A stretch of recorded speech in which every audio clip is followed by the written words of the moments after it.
So Alan, we're here today, obviously it's Rainbow Laces campaign, fortnight. We've got our dedicated game against Tranmere Rovers on the 12th. Yep.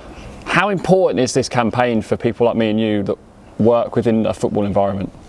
I think it's really important. It's about making a statement about inclusion and diversity. So what we're trying to do is just raise the awareness of that and educate people, just make sure everybody's aware that not everybody's the same.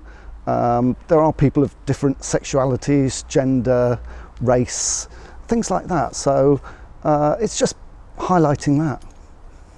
I mean, looking at a local level and within Exeter City, obviously coordinator of the Proud Grecians, which is a really important organisation for LGBT and allies, Exeter City fans, isn't it? And you, just talk about a little about what you do. Yeah, I started that a few years ago just to ensure that we've got an LGBT representation here.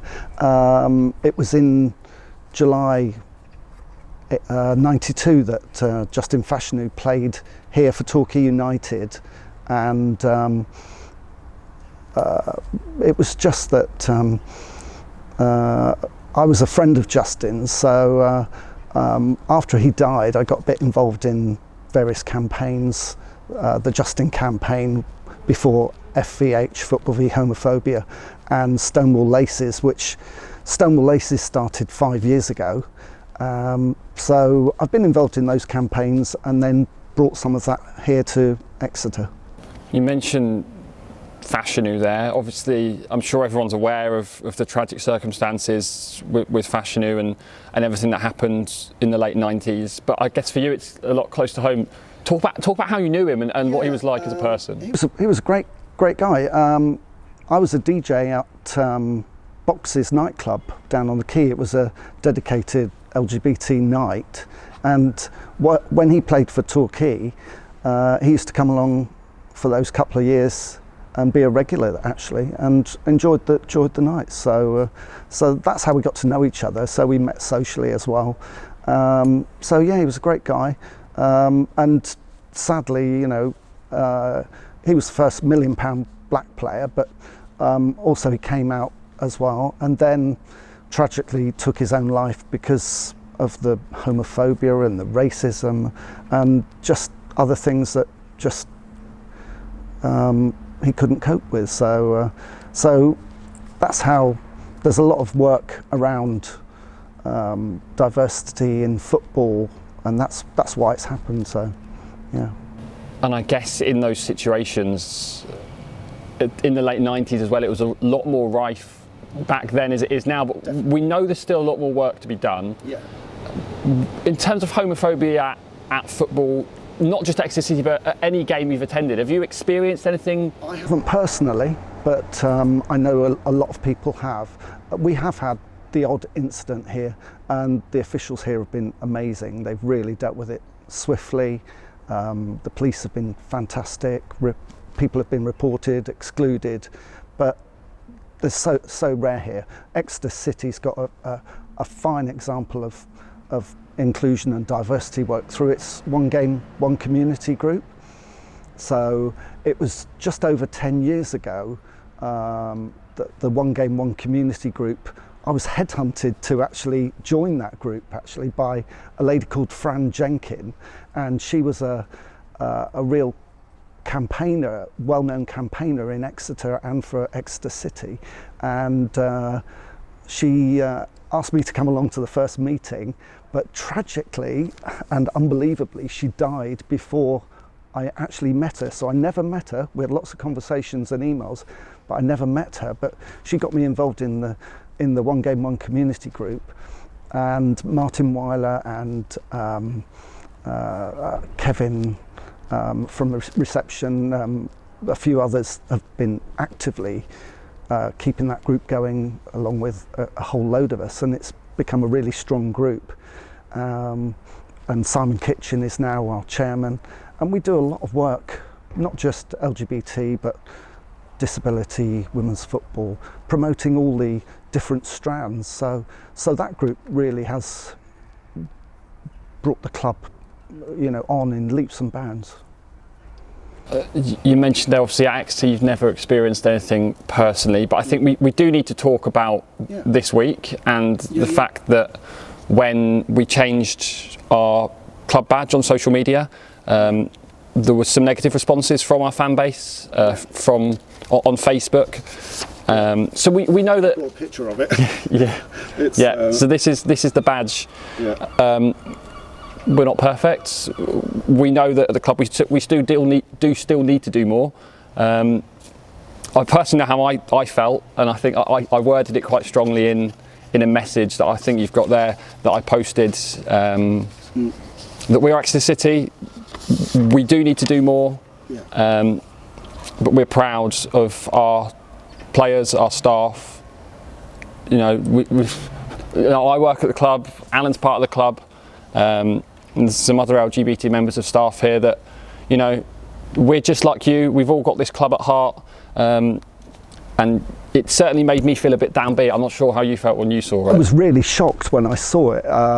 I couldn't believe it. I hadn't looked at social media until that evening, and then when I saw it, I thought, oh my goodness, there's so many comments. It was hundreds of comments, and I know people had to monitor it, and I think you had to monitor it and try to sort things out.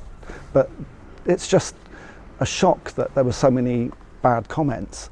They're unnecessary. It's just, why can't people be accepting of other people? I just don't understand that people don't accept that not everybody's the same. And so, you know, I'm really proud that this club works hard in those areas, just to make people aware that there are other people out there and you can be different, and the club's just doing a brilliant job. So yeah, I'm really pleased about that. I think it's worth mentioning, for all the negative comments that we received, by far and away there was a majority of positivity from fellow Exeter City fans, from Plymouth Argyle fans as well, which was good to see. And you know, we're all one club, we're all united in the same goal, and that is Exeter City Football Club. We're all different, but in the same way, we're all the same. I mean, for me, I think growing up in the last sort of 7-8 years, after I came out, I saw these comments a lot from a lot of different football clubs, and it definitely made me at points feel uncomfortable within my environment. I've been going to football for years, and I'd always felt slightly uncomfortable and that I was different. But you see that eventually, you know, everyone rallies around you in support, and eventually it's not an issue, is it? And exactly. I don't know if you felt the same in the early days watching Exeter City. In the early days, you know, people just said, oh, it's a bit of banter. Well, it's when it crosses that line from banter to abuse, and that's the problem. And people don't realise that they've perhaps gone too far. They might do it by mistake. Some of it's intentional, but they really should understand that, you know, they're hurting other people, and that's the crux of the matter. And it's not necessary. It's not needed. We don't need it. We just want to stamp it out, kick it out. Is like the organisation Kick It Out. That's where it came from. So, you know, kick out racism, kick out homophobia. It's just things that need to be done. So, and it's important, isn't it, that we have visibility. I know from myself, when I see players wearing the rainbow laces, it's just a small gesture, but to me personally it means so much, because football is this game that's almost been stigmatized as masculine and you know, really strong masculine men that, you know, and you see them with laces on, and you know, it just makes you feel, you know, they've got your back, doesn't it? Yeah, well, this year Stonewall's will have given out over 1 million laces in those 5 years, so it's quite a lot of laces. So they're not just worn by LGBT people, allies are wearing them, and this year is all about allies. And so, just as well as the normal rainbow laces, they've issued laces for different sexualities like trans and bisexual, lesbian. So there's a whole raft of different laces this year. So it just gives you a bit more confidence that you're being supported when you see other people wearing laces. So that's why it's important. Yeah. Something that's always played on my mind, especially in the last few weeks, is what more can we do? Because we know we need to do more. I think it's all about the education and keep spreading the word. Just make people acceptable.